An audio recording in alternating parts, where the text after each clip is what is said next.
Hence, this is the part of SST in your history book. इतिहास का first lesson आपका जो NCERT का सिलेबस है सारे स्कूलों में, उसमें इंग्लिश मीडियम की ये बुक है।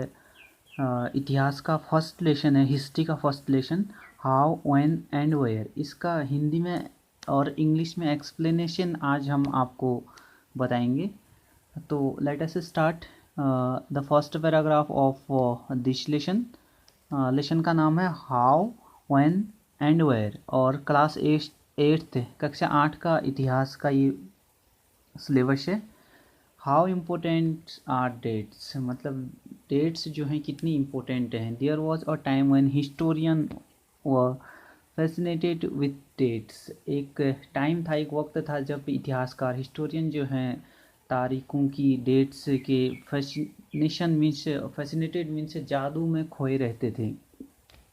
There was heated debates. Heated debate का मतलब है यहाँ पर गर्मा गर्म बहसें, डिबेट्स चलती थी about the dates on which ruler was crowned और बैटल वॉ फॉट। किसके बारे में, कि कब कौन सा युद्ध लड़ा गया और किस राजा को रूलर बनाया गया, या कौन क्राउन में राजा बना वहाँ पे। In the common sense of notion history was synonymous with dates. अब कॉमन सेंस, आम समझ के हिसाब से इतिहास को तारीखों का जो है पर्याय माना जाता था। मीन्स सिनोनिमस विथ डेट्स, पर्याय, संकेत माना जाता था। You may have heard people से, आप लोगों ने सुना होगा, लोगों को यह कहते हुए सुना होगा, I find history boring because it is all about memorising dates. Is such a conception true. इतिहास बहुत जो है बोरिंग, उबाऊ विषय है, ये सुना होगा आपने लोगों को कहते हुए, क्योंकि इसमें बस तारीखें मेमोराइजिंग मीन्स याद करनी पड़ती हैं। क्या इतिहास के बारे में ये कॉन्सेप्शन, धारणा ट्रू है, सही है। Next, history is certainly about changes that occurs over time. History जो है अलग अलग समय पर आने वाले जो बदलाव हैं, इनके बारे में जो है इतिहास होता है, इसमें कोई शक नहीं है। It is about finding out how things were in the past, how things have changed. इसका संबंध इस बात से है कि पास्ट में, अतीत में चीज़ें किस तरह से थी और उसमें क्या बदलाव आए हैं। As soon as we compare the past with the present, we refer to time we talk of before and after.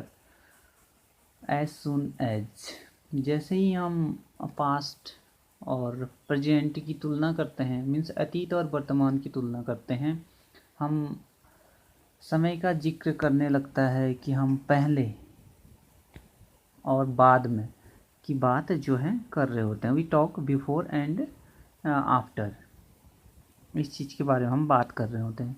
Living in the world we do not always ask historical question about what we see around us. रोज़मर्रा की ज़िंदगी में, living in the world means रोज़मर्रा की ज़िंदगी में हम अपने आसपास की चीज़ों पर हमेशा ऐतिहासिक जो है क्वेश्चन, हिस्टोरिकल क्वेश्चन, ऐतिहासिक सवाल नहीं उठाते हैं। We take things for granted as if what we see has always been in world we inhabit. हम चीज़ों को स्वाभाविक मान के चलते हैं, ग्रांटेड, जैसे कि जो दे रखे हैं वैसी चीज़ें हम मान के चलते हैं, माना जो कुछ हमको दिख रहा है वो हमेशा से ऐसे ही रहा हो, ऐसा हमको लगता है। बट लेकिन most of us have our moments of wonder. हम सबके सामने कभी कभी वंडर वाले मोमेंट आते हैं, मीन्स आश्चर्यजनक क्षण आते हैं। When we are curious and we ask question that actually are historical. कई बार हम क्यूरियस मीन्स उत्सुक हो जाते हैं और ऐसे सवाल पूछते हैं जो वाकई में हिस्टोरिकल होते हैं, एक्चुअली आर हिस्टोरिकल मीन्स वाकई में ऐतिहासिक होते हैं। Watching someone sip a cup of tea at a road side tea stall, you may wonder, when did people begin to drink tea or coffee? अब किसी व्यक्ति को टी स्टॉल पे रोड के किनारे चाय या कॉफ़ी पीने का चलन कब से शुरू हुआ होगा, इस बात को देखकर आप हैरान होते हैं कि when did people begin drink tea और कॉफ़ी, कब से लोगों ने टी और चाय और कॉफ़ी पीना शुरू किया होगा। Looking out of the window of a train you may ask yourself, जब रेलगाड़ी की खिड़की से बाहर झांकते हुए देखते हैं तो आपके मन में ये सवाल उठता होगा कि रेलवे का जो है निर्माण कब शुरू होगा। When were railway built and how did people travel long distance before the age of railway. साथ ही ये सवाल भी आपके मन में उठता होगा कि रेलगाड़ी के आने से पहले लोग दूर दूर की यात्रा जो है किस प्रकार कर पाते थे। Reading the newspaper in the morning you may curious, अब न्यूज़पेपर जो है सुबह सुबह जो अखबार पढ़ते हुए आप यह जानने के लिए क्यूरियस मीन्स उत्सुक हो सकते हैं कि to know how people got hear about things before newspaper began to be printed. उस समय लोगों को चीज़ों की जानकारी कैसे मिलती होगी जिस ज़माने में अखबार नहीं छपते थे। हियर एक बगल में आपको एक चित्र यहाँ पर दिया गया है हिंदुस्तान करके, figure number 1 you can see here at the right side of this page.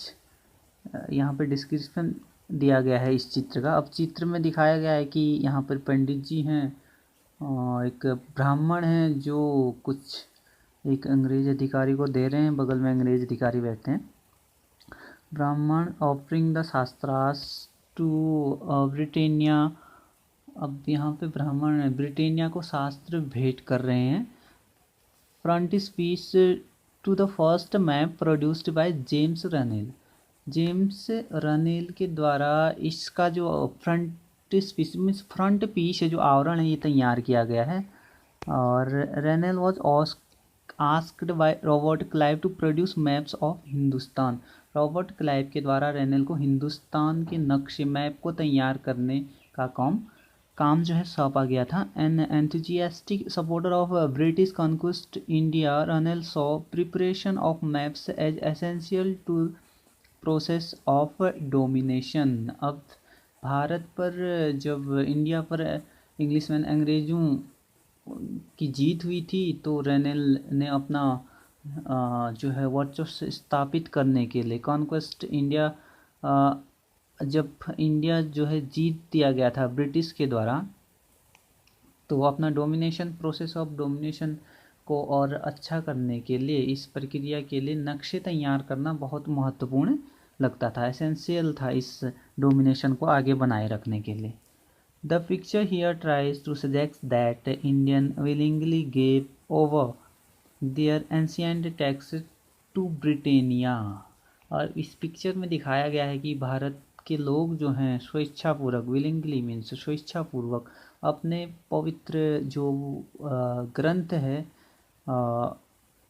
Ancient text, जो पवित्र ग्रंथ है प्राचीन ग्रंथ है उसको ब्रिटेनिया को सौंप रहे हैं। एज इफ मीन्स मानो asking her to became the protector of Indian culture, asking her मानो वो भारतीय संस्कृति इंडियन कल्चर की रक्षा के लिए उसको बोल रहे हैं। आस्किंग हर मीन्स यहाँ पर होगा आग्रह कर रहे हैं।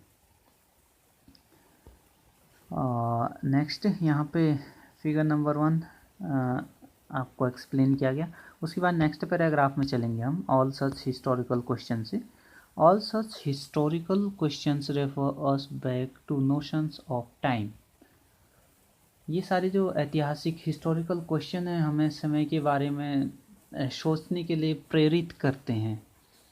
But time does not have to be always precisely dated in terms of a particular year of month. समय को जो है हमेशा पर्टिकुलर साल या मंथ के पैमाने पर नहीं देखा जा सकता है। Sometime it is actually incorrect to fix precise dated to process that happen over a period of time. कई बार ऐसी प्रक्रियाएं जो हैं ऐसी प्रोसेस के लिए कोई तारीख तय करना या तो गलत होता है, जो एक लंबे समय तक चलती है उसके लिए कोई टाइम हम फिक्स नहीं कर सकते हैं। People in India did not begin drinking tea one fine day. They developed a taste for it over time. अब भारत में लोगों ने अचानक एक दिन सवेरे चाय पीना शुरू नहीं किया था। इसका जो टेस्ट था, स्वाद था, धीरे धीरे उनकी ज़बान पे चढ़ा था। तो इसका मतलब है कि हम लोग ये नहीं बता सकते कि पर्टिकुलर किस डेट से हम लोगों ने इंडिया में चाय पीना शुरू किया था इंडियंस ने। They developed a taste for over it. There can be no one clear date for a process such as this. इस तरह की जो प्रोसेस प्रक्रियाएं होती हैं, कोई स्पष्ट तिथि इनके लिए नहीं हो सकती हैं। Similarly, we cannot fix one single date on which British rule was established. ऐसी ब्रिटिश शासन की स्थापना कब हुई, इसके लिए हम फिक्स डेट या तिथि नहीं बता सकते हैं। took place economy established और national movement started और changes took place within the economy and society। और इसी प्रकार राष्ट्रीय जो आंदोलन हुए, मूवमेंट हुए, किस दिन शुरू हुआ या अर्थव्यवस्था या समाज में किस तरह के बदलाव आए, यह बताना भी संभव नहीं है। All these things happened over a stage of time. ये सारी चीज़ें एक लंबे समय में, स्टेज ऑफ टाइम मीन्स लंबे समय में, हैपेंड मीन्स घटित होती हैं। We can only refer to a span of time and approximate period over which particular changes became visible. ये सारी चीज़ें एक लंबे समय में घटित हैं। ऐसे में हम सभी एक टाइम, एक पीरियड की बात कर सकते हैं, एक लगभग राइट जो पीरियड है उसके बारे में बता सकते हैं जब से इस तरह के जो पर्टिकुलर चेंजेस जो है विजिबल हुए, मीन्स दिखने लगे चेंजेस समाज में। Why then we do continue to associate history with a string of dates. Why do, तो फिर लोग इतिहास को जो है, हिस्ट्री को डेट्स से एसोसिएट मीन्स जोड़ के क्यों देखते हैं, स्ट्रिंग ऑफ डेट्स, तारीखों को जोड़ के क्यों देखते हैं इतिहास सब्जेक्ट को। This association has a reason. अब इस जो जुड़ाव है, एसोसिएशन मीन्स जुड़ाव है, इसका कोई एक कारण है, वजह है। देयर वॉज अ टाइम, एक समय था, one history was an account of battles and big events. जब इतिहास जो है एक बड़ी बड़ी घटनाओं और वर्णन को इतिहास माना जाता था। It was about rulers and there policies, rulers और उनके पॉलिसीज को historian wrote about the year a king was crowned, the year he married, the year he had a child, the year he fought a particular war, the year he died। अब इतिहासकार यह लिखते हैं कि कौन से साल वो राजा बना, किस साल उसका चाइल्ड लड़का हुआ, कितने उसका विवाह हुआ, मैरिड हुई, और किस साल उसका लड़का पैदा हुआ, और कौन से साल उसने लड़ाई लड़ी या वह कब मरा। And the year the next ruler succeeded to the throne, और उसके बाद, उसके मरने के बाद कौन सा शासक गद्दी पे बैठा। सक्सेस्टेड टू द थ्रोन का मतलब है कौन सा राजा गद्दी पे बैठा। For events such as these specific date can be determined. इस तरह घटनाओं के लिए जो है कोई डिटरमाइंड मीन्स निश्चित तिथि बताई जा सकती है। And in histories such as these debates about dates continue to be important. और इस तरह के इतिहास की तिथियों का जो है इम्पोर्टेंस बढ़ जाता है, महत्व बना रहता है। Next para, as you have seen in the history textbook of the past 2 years, जैसा कि पिछले 2 साल की जो हिस्ट्री की टेक्स्ट बुक है उस किताब में आप लोगों ने देखा है। Historian now right about a host of other issue and other questions. इतिहासकार हिस्टोरियन जो हैं बहुत सारे दूसरे इश्यूज मुद्दों पे और दूसरे सवालों के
जो उस कहानी को अच्छी तरह से पेश करने में हेल्प देती है हमको अच्छी तरह से कहानी को कहने में।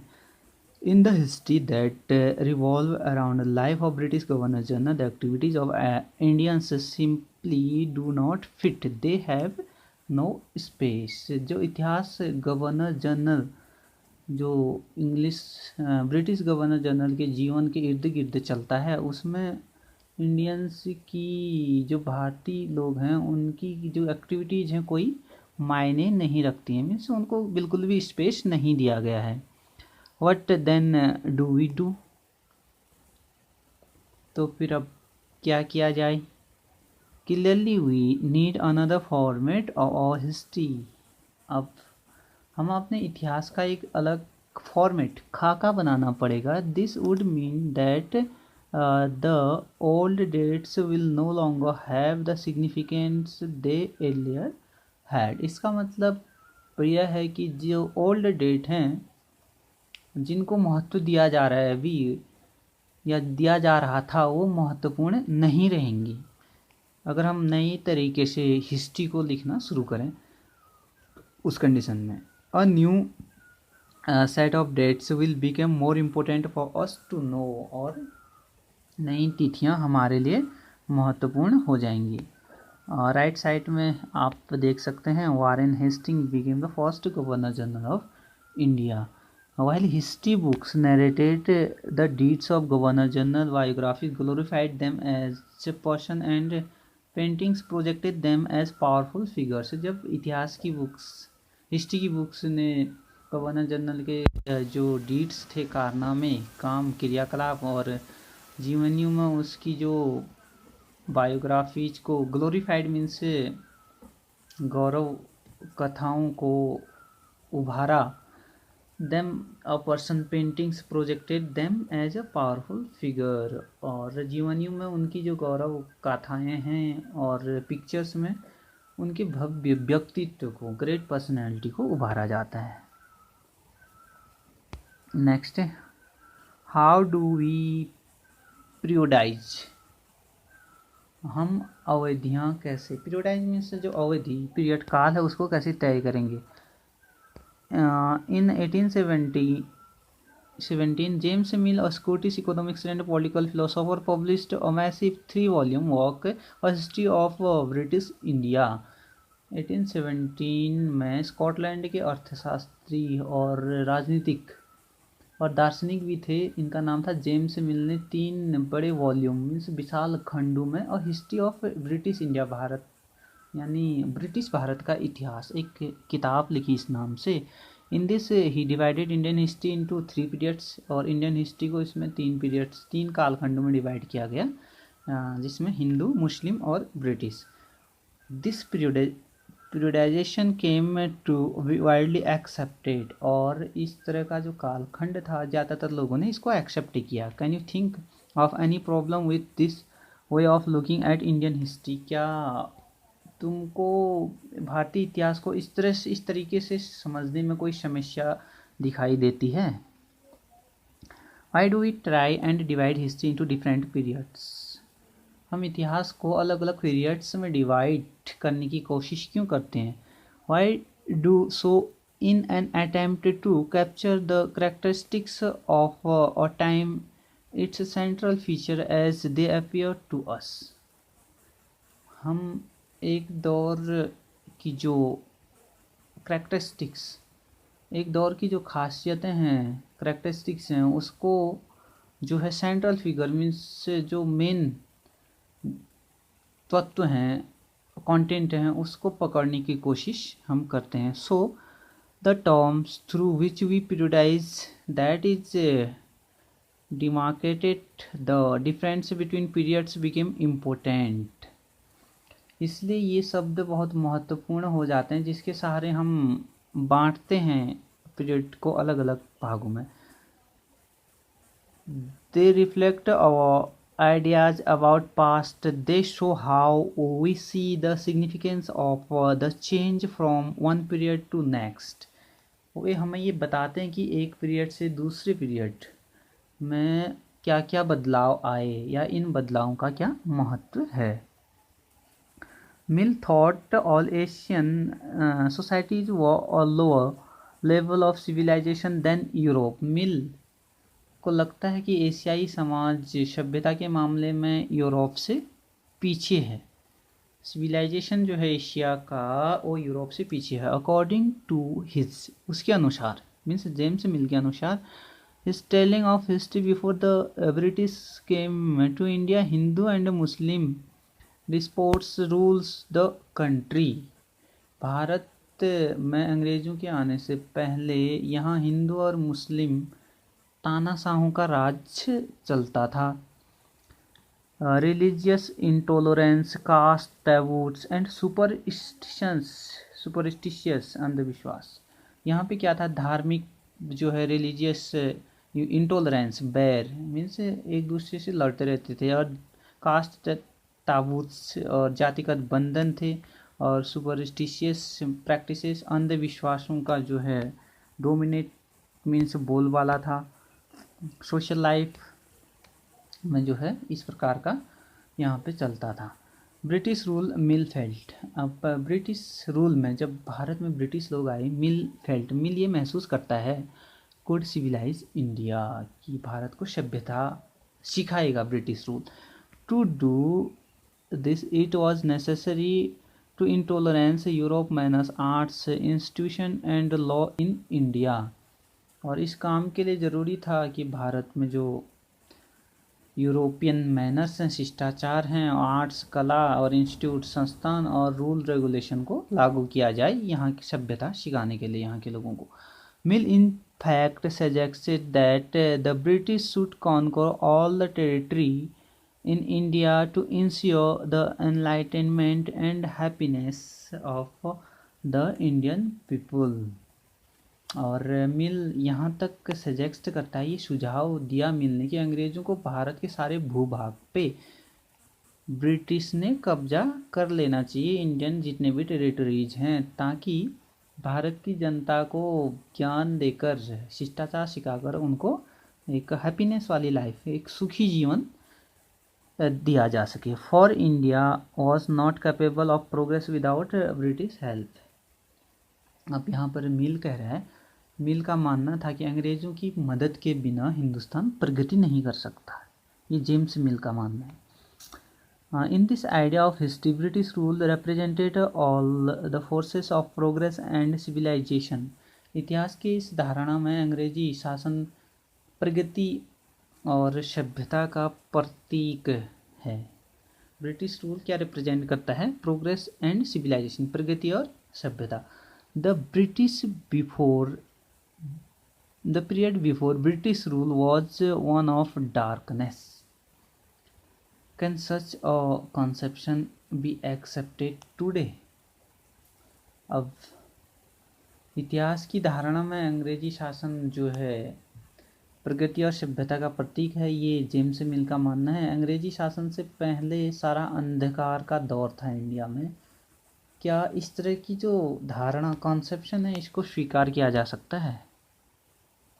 In any case, can we refer to any period of history such as Hindu or Muslim? Did not a variety of faiths exist simultaneously in these periods? क्या इतिहास के किसी दौर में जो है हिंदू या मुस्लिम दौर कहा जा सकता है इसको? क्या इन सारे दौरों में कई तरह के धर्म साथ नहीं चलते थे, यानी पर्टिकुलर हिंदू का दौर या मुस्लिम का दौर ऐसा कहा जा सकता है क्या? क्योंकि कहने का मतलब है जब हिंदू थे तब मुस्लिम भी थे, और जब मुस्लिम दौर हम कहते हैं तो हिंदू भी उस समय रहते थे। Why should we characterise an age only through the religion of rulers of the time? किसी युग को, किसी एज को हम केवल उस समय के शासकों के धर्म के हिसाब से तय करने की ज़रूरत है क्या? To do so is to suggest that the lives and practices of the other do not really matter. अगर हम ऐसा करते हैं तो इसका मीन्स मतलब यह कहना होगा कि औरों का जो जीवन और तौर तरीके थे उस टाइम पे, अदर्स जो करते थे उसका कोई यहाँ पे मैटर या मामला नहीं है, मतलब उसका कोई महत्व नहीं है। We should also remember that even rulers in ancient India did not all share the same faith. हमको ये भी याद रखना चाहिए, रिमेंबर होना चाहिए कि प्राचीन जो एंशियंट इंडिया था उसमें सारे शासकों का धर्म एक जैसा नहीं रहता था। Moving away from British classification, historian have usually divided Indian history into ancient, medieval and modern. अब अंग्रेज़ों के द्वारा जो क्लासिफिकेशन या वर्गीकरण सुझाया गया उससे अलग हटकर इतिहासकार भारतीय इतिहास को आम तौर पे जो है यूजुअली मीन्स आम तौर पे 3 भागों में डिवाइड करते हैं, एंशियंट प्राचीन, मेडिवल मध्यकालीन एंड मॉडर्न आधुनिक इतिहास करके बांट कर देखते हैं। This division too has its problems. अब इस विभाजन की भी अपनी प्रॉब्लम्स, समस्याएं हैं इस डिवीजन की भी। It is a periodization that borrowed from the West, where the modern period was associated with the growth of all forms of modernity, science, religion, democracy, liberty and equality। अब इसमें क्या समस्या है, देखो इतिहास को इन कालखंडों में पीरियडाइजेशन में बांटने पर ये जो समझ है, अंडरस्टैंडिंग, ये वेस्टर्न कंट्री, पश्चिमी देशों से आई है, क्योंकि जो वेस्टर्न कंट्रीज हैं वहाँ पे आधुनिक काल को साइंस, रीजन, तर्क और डेमोक्रेसी, लोकतंत्र, लिबर्टी, मुक्ति और इक्वलिटी, समानता जैसी आधुनिकता की जो ताकत हैं उसको विकास का युग माना जाता है पश्चिम देशों में। Medieval was a term used to describe a society where their features of modern society did not exist। अब उनके लिए मध्यकालीन समाज वे समाज थे जहाँ जो मॉडर्न मीन्स आधुनिक जो सोसाइटी है ये विशेषताएं नहीं थी। Can we uncritically accept this characterisation of modern period to describe the period of a study. अब क्या हम अपने स्टडी के लिए आधुनिक जो मॉडर्न पीरियड है, आधुनिक काल है, इसकी अवधारणाओं को बिना सोचे समझे इसको हम अपना सकते हैं? As you will see in this book, जैसा कि आप इस बुक में देखेंगे, under British rule people did not have equality, freedom और लिबर्टी। अंग्रेजी शासन काल में लोगों के पास समानता, स्वतंत्रता, फ्रीडम या लिबर्टी, मुक्ति नहीं थी। न he was the period one of economic growth and progress. आर्थिक विकास, न ही आर्थिक विकास और प्रगति का ये दौर था। Many historian therefore refers to this period colonial. और बहुत सारे हिस्टोरियन ने इस पीरियड को जो है कॉलोनियल मीन्स किसी दूसरे का गुलाम रहना, उपनिवेश जिसको हिंदी में बोला जाता है। तो कॉलोनियल पीरियड बहुत सारे इतिहासकारों ने इसको बोला है। नेक्स्ट पार्ट्स जो है अगली वीडियो में आपको दिखाया जाएगा। और पूरे लेसन को, पूरे हिस्ट्री की बुक को सही से पढ़ने के लिए आप इस चैनल को सब्सक्राइब कर सकते हैं। साथ ही अपने जो क्लासमेट्स हैं और 8th में पढ़ने वाले ये NCERT बुक्स जिनकी लगती है उनको शेयर भी कर सकते हैं। और व्हाट इज़ कॉलोनियल, यहाँ से नेक्स्ट पार्ट से एक अलग पार्ट से वीडियो बना के इसको पुनः डाला जाएगा। थैंक्स।